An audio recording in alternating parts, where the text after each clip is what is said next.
I knew something was wrong the moment I saw the sheriff's SUV struggling up my narrow mountain road. Nobody comes up here unless they're lost or looking for trouble. I stepped onto my Mr. unfinished Harper, deck you're paintbrush, occupying still an in hand, as unauthorized... two deputies and a woman with a clipboard marched toward me like they owned the ridge. She didn't bother with small talk. Mister Harper, you're occupying an unauthorized structure Mr. inside Harper, your HOA unauthorized jurisdiction. actions constitute Vacate in further 72 noncompliance. hours. You have less than My heart 24 didn't hours drop, to remove my these anger obstructions. did. Because I built this house myself, and I know for a fact there is no HOA up here. Or at least there wasn't. I didn't start building a mountain house because I wanted to disappear. I built it because I finally had something worth running toward. My name is Daniel Harper, 46, father of two, and the kind of stubborn idiot who still believes a man should know how to fix the things he breaks.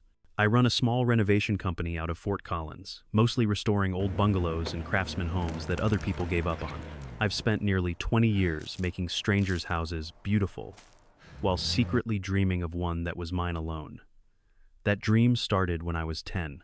My dad took me camping in the Rockies, just a beat-up truck, a cheap tent, and a thermos of coffee he insisted was for emergencies only. He showed me how to swing a hammer without bruising my thumb, how to cut straight with a handsaw, how to sleep through coyotes trying to unzip your gear. On the last night, he pointed at a ridge weathered by wind and said, "If you ever build something, build it where the world can't push you around." I don't know if he meant it literally, but I took it literally. In 2016, after years of fixing houses for other families, I found a listing for 15 acres of steep pine-soaked mountainside in Larimer County. No utilities, no driveway, no cell reception. Definitely no HOA. Just a jagged ridge overlooking a canyon that glowed gold every sunrise. My wife thought I was having an early midlife crisis. But when we drove up and she stepped out onto the bluff, she whispered, "Daniel, this feels like ours. We bought it with every spare dollar we had." The first summer damn near broke me. I cleared brush with a rented skid steer. I learned to operate from a 5-minute YouTube tutorial. I camped on site with my kids who thought raccoons were forest ninjas. We cooked on a dented propane stove that died every third meal. By August, I had sunburns shaped like tool belts and blisters in places. Blisters shouldn't exist, but every week the land changed. Leveled dirt became footings. Footings became a foundation. By year 2, the skeleton of the house rose from the rocks, rough timber, salvaged beams, metal brackets I forged in my shop. It creaked in storms but stood its ground like it belonged there. And we built everything slow, painfully slow. Weather delays, work deadlines, surprise snowfall in May. Colorado never misses an opportunity to mess with you. There were months we couldn't make the drive up at all. But each time we returned, we added something that made it more ours. The stair rails I welded the cedar walls, we sanded as a family, the balcony we nearly dropped off the cliff twice. Last summer, after 5 years of candles and a generator that sounded like it ran on angry bees, we finally installed solar. When the lights flicked on inside my daughter's room, she burst into tears. I didn't cry, but I did stand outside for a long while watching our roof glow under the stars like it was breathing. By spring, the house was nearly finished, windows installed, floors sanded, siding hung. My wife joked it looked like a museum for hardworking idiots, but she said it with pride. This wasn't just a house. It was a promise that some dreams are slow, stubborn, and built one scraped knuckle at a time. And the best part, I had checked 3 times. This ridge came with no HOA, no neighbors pretending to own the sky, no committees deciding what shade of beige my mailbox had to be. It was just land law and me. So when that first SUV crawled up my road, when strangers stepped out with clipboards, reflective vests, and the confidence of people who trespass professionally, I knew something was wrong. I just had no idea how far they were willing to go. The morning everything shifted started out stupidly peaceful. I was on the upper deck brushing stain onto the last set of posts, listening to classic rock through a Bluetooth speaker, and feeling for the first time in years like the finish line was finally in sight. The air smelled like fresh-cut cedar and spring thaw. It was going to be a good day, until it wasn't. I heard tires on gravel, not the slow, cautious roll of someone lost, not the confident hum of a delivery truck. No, this was a caravan. 4 SUVs crawled up the narrow fire road I'd personally chained off years ago. Clean paint-polished grills, no dust vehicles that had absolutely no business on a remote mountain ridge. They parked nose to nose with my stone pile, like they owned stock in the view. The doors opened in unison. 3 men and 1 woman stepped out, all wearing bright orange vests with reflective stripes and embroidered text that made my stomach flip. The woman led the pack. Short dark hair, expensive sunglasses, boots too clean to trust, and a clipboard thick enough to double as a riot shield. She walked straight toward me with the confidence of someone who'd been rehearsing this moment in a mirror. "Good morning, Mr. Harper," she said, flipping through papers like she was speed skimming a menu. "I'm Linda Prescott, Community Director for Silver Ridge Summit." I didn't shake her hand. I didn't smile. "You're lost," I said plainly. "There's no HOA up here." She gave me a sympathetic look, the kind people use when they're about to ruin your life but want you to think it's your fault. "Actually," she said brightly, "as of 2022, this area is part of the Silver Ridge Summit Fire Buffer and Overlay Extension. Your property falls within the new jurisdiction." My paintbrush slipped in my hand. "The hell it does." Linda turned her clipboard toward me. A colorful digital map, all neat pastel zones and smooth boundary lines, showed the very edge of my house, my bedroom, specifically barely inside a pink-shaded area labeled, "It looked fake." Because it was fake. "You're not listed as a registered member," she continued. "Your architectural plans were never submitted for review. And since you began construction without compliance clearance, this dwelling is considered an unapproved structure." I actually laughed. "I've owned this land for 8 years. I have the deed, the survey, the tax receipts. I checked for HOAs before I even bought it." She smiled like a cat studying a wounded bird. "Jurisdictional boundaries are dynamic, Mr. Harper. It's your responsibility to stay informed." Her team fanned out across my property, one taking photos, another unrolling a measuring wheel, another pointing at my siding like it was a war crime. My blood pressure climbed, but I kept my voice calm. "Stop. You're trespassing." Linda slid an envelope from her clipboard and placed it on my railing. "This is a notice of non-compliance. You'll want to review it. We'll be in touch." And just like that, they marched back to their cars, turned around on land they didn't own, and drove off like a conquering army. I stood there staring at the envelope as the dust settled, heart pounding, because for the first time since buying this place, something felt wrong. Not legal, not honest. Something calculated. The next morning, I drove down to the Larimer County Land Use Office with every document I had stuffed into a battered folder: deeds, surveys, receipts, photos. I didn't come in angry. I came in prepared. The clerk, a guy named Jacob, who looked like he lived off energy drinks and existential dread, pulled up my parcel on his monitor. The color drained from my face. My lot, my actual surveyed lot, now had the same pink overlay I'd seen on Linda's map. A sliver of it cut directly beneath my house. "What is that?" I asked, forcing calm. Jacob zoomed in. "That's the Silver Ridge Fire Buffer overlay. Went through about 18 months ago. Without my consent," he shrugged. "Buffers don't require property owner approval. They're not ownership claims, just adjacent jurisdiction considerations." The phrase sounded rehearsed, meaningless, dangerous. "So can an HOA enforce codes on that overlay?" He hesitated. "Technically, possibly, in certain scenarios." "Which scenarios?" He shrugged again. "Gray area." I walked out with more questions than answers and suspicion gnawing at my gut. 3 days later, I found a glossy, trifold brochure in my rural mailbox. "Welcome to Silver Ridge Summit. Join." Our elevated mountain community inside were photos of smiling couples in matching flannel and a golden retriever that looked photoshopped into happiness. There was a special pathway for legacy property owners to become compliant. Submit plans, replace non-approved finishes, add HOA standard mailbox, pay annual dues, agree to all architectural reviews. Translation: sign here, surrender control, and we'll stop threatening you. The back panel had a bold deadline and a highlighted note: failure to respond may result in formal enforcement actions. I fed the entire brochure to my wood stove and watched it curl into black ash. 2 days later, a man named Tyler Green arrived in a hybrid SUV, wearing shiny loafers and carrying a leather folder. "Mr. Harper," he beamed, "I'm with Silver Ridge Summit's community outreach team." I didn't invite him onto the deck. "We really want to avoid conflict," he said cheerfully. "If you enter our voluntary compliance program, this can be a smooth transition." Transition into what I asked. "Community stewardship," he said. "Shared values, fire safety, architectural harmony." "Tyler," I said, wiping sawdust off my hands, "you don't own this land." He gave a pained smile.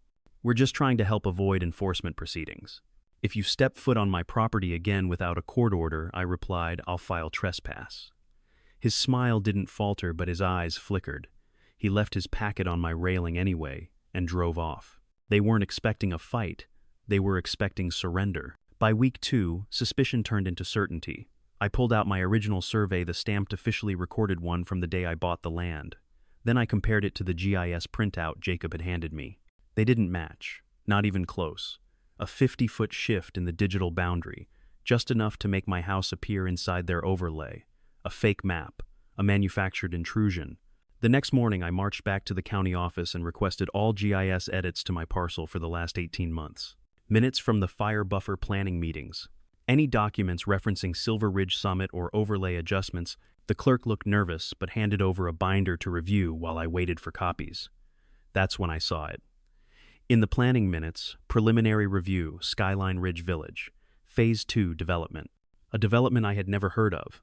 My ridge suddenly made sense. My house blocking their view made sense. Their sudden buffer zone made sense. They weren't trying to protect neighbors from fire. They were trying to erase me. To build over the ridge, I spent 8 years turning into a home.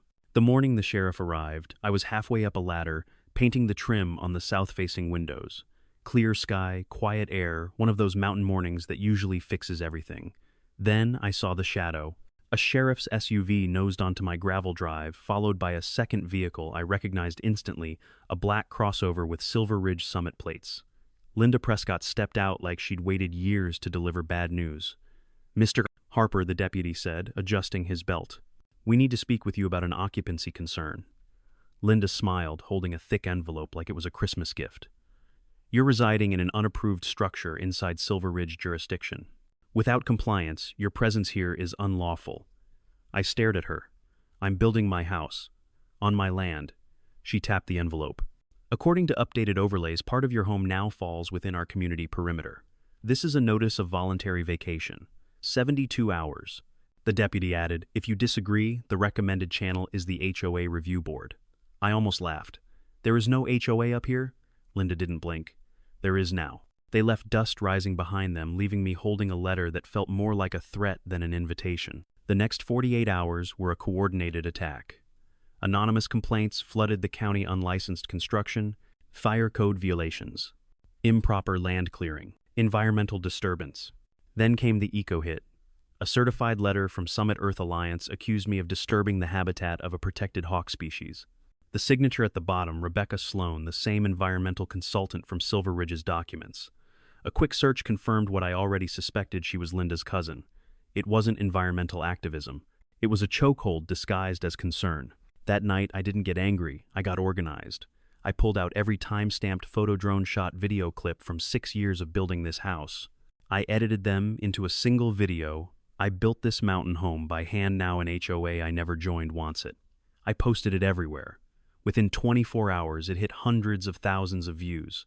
Former Silver Ridge residents messaged with their own horror stories. A retired surveyor offered insights. A Denver journalist asked for an interview. But one viral video doesn't defeat a fraudulent HOA. I needed firepower. I hired Amelia Torres, a land use attorney from Denver, who speaks softly but files lawsuits like artillery. She reviewed my documents for 2 days, then called with a calm that scared me in the best way. "Daniel," she said, "Silver Ridge Summit made a fatal mistake." "What mistake?" "They expanded their jurisdiction, but never registered the overlay with the state as a taxable governing area. Legally, they have zero authority over the new zone."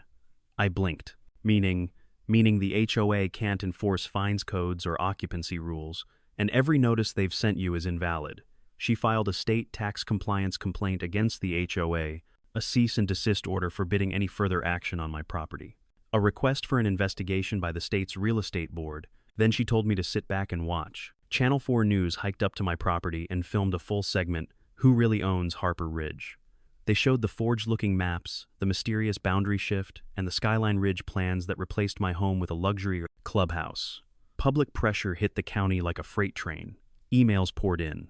Silver Ridge homeowners demanded answers. The county prosecutor opened an inquiry. And then finally the break we needed. A GIS technician from Silver Ridge under investigation flipped. He admitted Linda had ordered minor digital boundary adjustments, and that some signatures on voluntary inclusion forms were questionable.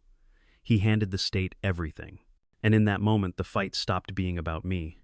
It became about everybody she'd tried to push off the map. The courtroom where everything ended didn't look like the kind of place where a war would be decided. No grand pillars, no dramatic lighting, just beige walls, humming fluorescent lights, and a judge who looked like someone's cranky uncle. But when he entered and the room rose, you could feel the weight shift. This wasn't just another property dispute. This was the day someone finally put a leash on an HOA that thought it could redraw reality. Linda Prescott sat at the defendant's table, her perfect posture replaced with a stiff, brittle version of it like she was trying to sit on dignity instead of fear. Her lawyer shuffled papers with the energy of a man who already knew how this was going to end. A few Silver Ridge board members sat behind her trying not to be seen. My attorney Amelia Torres leaned over and whispered, "Judge Atwood doesn't like manipulation. Or sloppy paperwork." "I guess Linda's in trouble," I muttered. Deep Amelia smiled. When the case was called, the judge didn't waste time. He began by reviewing the facts. Silver Ridge Summit had expanded its jurisdiction without proper state registration. They'd submitted parcel overlays with altered GIS boundaries. They'd issued enforcement notices without legal authority. Multiple voluntary inclusion signatures were forged, including one from a man who'd been deceased for 5 years. And most damningly, they'd attempted to initiate a quiet title action on property they never owned. Linda flinched visibly at that last part. Then the judge dropped the hammer. Silver Ridge Summit HOA is hereby found to have engaged in fraudulent misrepresentation, unlawful attempts at property, seizure, falsification of public records, and abuse of private governance authority. He paused, letting the words settle over the room like ash. The court recognizes Mr. Harper's full and uninterrupted legal title to his land. All actions taken against him by the HOA, including notices, fines, claims, and occupancy demands, are declared null and void. I felt my wife squeeze my hand. A breath I'd been holding for months finally left my lungs. The judge continued. "Miss Prescott, your conduct represents a severe violation of public trust. You leveraged a community governance position to manipulate jurisdictional boundaries for personal and financial benefit." Linda sat motionless as the verdict came down. 6 years in state prison for fraud, document falsification, and attempted property theft. Her cousin Rebecca charged separately with filing false environmental reports. The GIS tech who flipped lesser charges, and a permanent ban from land services. Silver Ridge Summit HOA placed under state supervision and effectively dismantled. Then came the last part, the one I hadn't expected. Mr. Harper, Judge Atwood said this court acknowledges the significant emotional, financial, and construction delays caused by these actions. You are awarded $485,000 in damages and reimbursement. I didn't smile. I didn't pump a fist. I just closed my eyes and let the relief sink in. 8 years of work, months of harassment, a mountain of paperwork, and finally it was over. I went back to the Ridge the next morning alone. No cameras, no lawyers, no deputies, just the house I built and the mountain that never once betrayed me.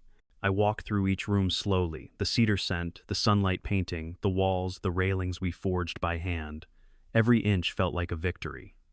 Then I got to work. I installed the last fixtures, tightened the final bolts, finished staining the steps, added a second solar array. Upgraded the security system not because I feared trespassers, but because I enjoyed the irony of protecting my home from people who never should have been near it. And on the highest point of the Ridge, the exact place their luxury clubhouse was supposed to stand, I built a small wooden observation tower. Simple, solid, mine.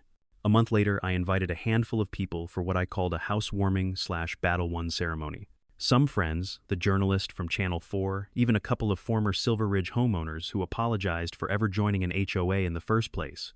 I pinned 2 documents on a board inside the living room. Linda's fraudulent overlay map with the title How They Tried to Steal the Ridge. My original deed framed in steel under the words How They Failed. People laughed, took photos, clapped me on the back.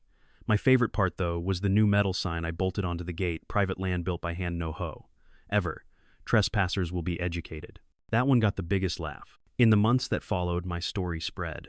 Landowners from all over Colorado, Utah, and Wyoming reached out, people with similar battles, similar fears, similar experiences being pushed around by organizations that were never supposed to have that much power. So I helped start a coalition. Front Range Property Freedom Alliance. Zoom calls, resource guides, legal templates. Eventually, we testified in front of the state legislature. A year later, the Private Property Protection Act passed, requiring all HOAs to obtain direct written opt-in consent from landowners before expanding jurisdiction. Boundary manipulation became a felony. Every time I walk up the steps of my finished home, I still feel a little disbelief. Not that I won the fight, but that I came so close to losing something built with my own hands, to people who never laid a single brick. This Ridge is quiet again, the kind of quiet you can feel in your bones. Some mornings I take coffee up to the observation tower. The canyon spreads out below like a painting you can walk into. Wind slides through the pines. The The sky goes orange, then gold, then white. And I remind myself of the same thing every time. Some views are worth fighting for, some homes are worth defending, and some victories, they feel like sunrise.